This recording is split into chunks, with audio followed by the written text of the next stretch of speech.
telephone connections, landlines and mobile lines, just next only to China and far ahead of the United States. Even Bollywood dancing has become popular in various countries. I was in Germany a few months ago discussing with the CEOs of some very well-known companies, and they were talking about how their children wanted to go and learn Hollywood dancing. These are Germans.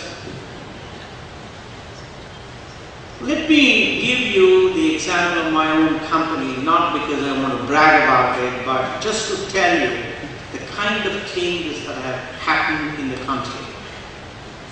Because in some sense my own company is a microcosm of the extraordinary revolution that is taking place in urban India. We started our company with just $250 and 7 people. Those days, it would take us 3 years and about 50 visits to Delhi to get a license to import a computer worth $100,000. Those days, it took us about 15 to 20 days with the Reserve Bank of India to obtain a foreign exchange permit to travel abroad for 1 day. Those days, it took us 3 years to get a telephone connection.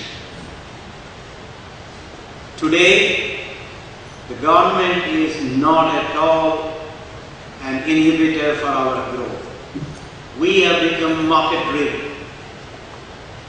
Government, in fact, has become a catalyst to our growth. What is the result?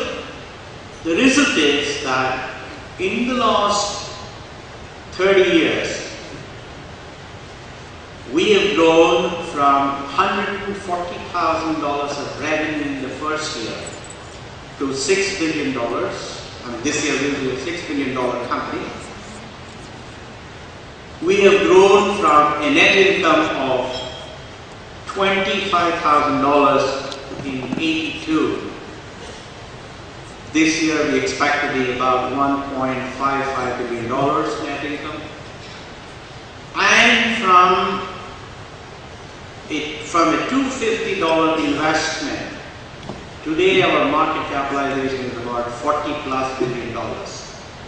All of this has happened primarily because of a very important reason, and that is the government stepped out of our way and said, we want you to become successful. Now this is all wonderful. There is no doubt at all that all of us who have benefited from being part of urban India, we have much to gloat about, much to be happy about, much to be proud of, much to cheer about. But there is another story. As I said right in the beginning, I believe in democracy, I believe in openness, I believe in transparency. Therefore, I am not worried about discussing our problems openly. I don't want to sweep those problems under the carpet. Therefore, let me talk about the tale of the other India. We have 350 million Indians who are illiterate. The largest mass of illiteracy in the world. Second, we have 250 million Indians who have no access to safe drinking water. We have 340 million Indians who are poor by our own reckoning. The Planning Commission said India had 250 million poor people, that is people who earn less than $1 a day or something like that. But my friend Suresh Tendulkar, who is a very famous economist, came out with a good set of calculations and then said, no, it is not 250, it is 340.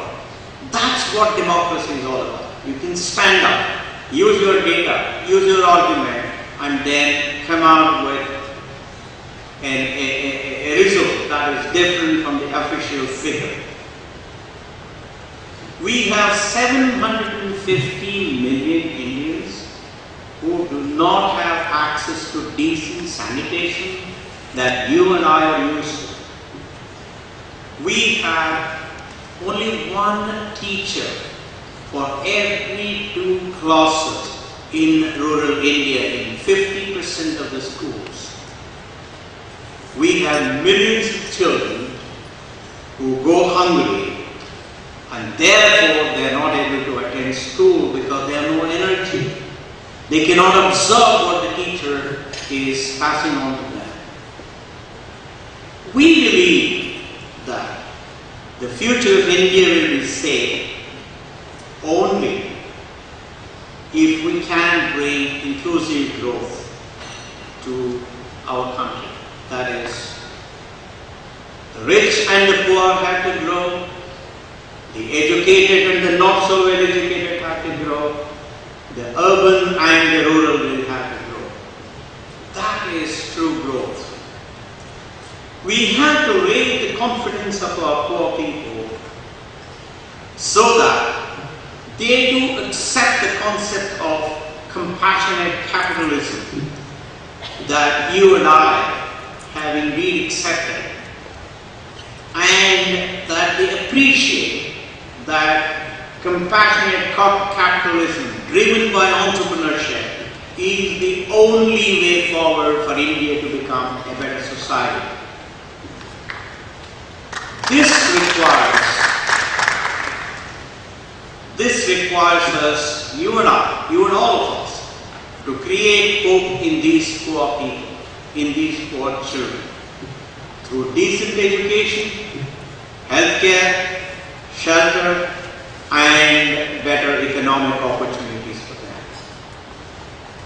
Success in education requires that children are given nutritious food so that they have the energy to absorb what the teacher is teaching them in the class, study well, and succeed.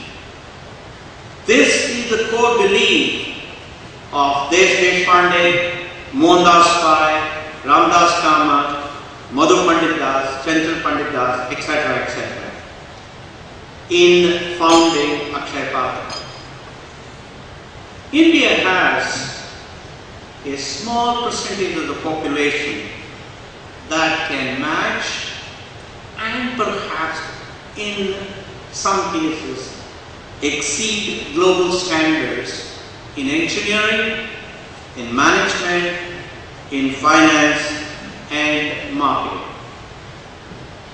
India also has a huge population, as I described just now, living in poverty that need the help of these wonderful people.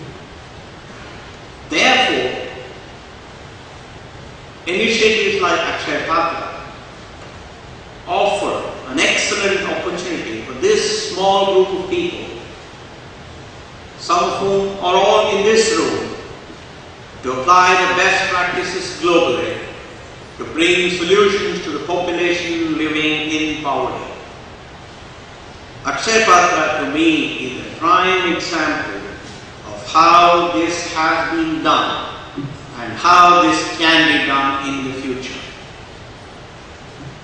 Akshaya Patra is a celebration of a wonderful example of public-private partnership. I congratulate the two Swamis, Chandra Das and Madhu Pandit Das. I congratulate Deshpande. I congratulate Ramji. I congratulate Ravi. I congratulate Suma. I congratulate all the people, plus Mohandas Pai, Ramdas Kamath, my wife Sudha, Murthy, other trustees, Jayashri, and the wonderful team throughout the world, including the one at Dallas, who have done a great job in creating a a wonderful platform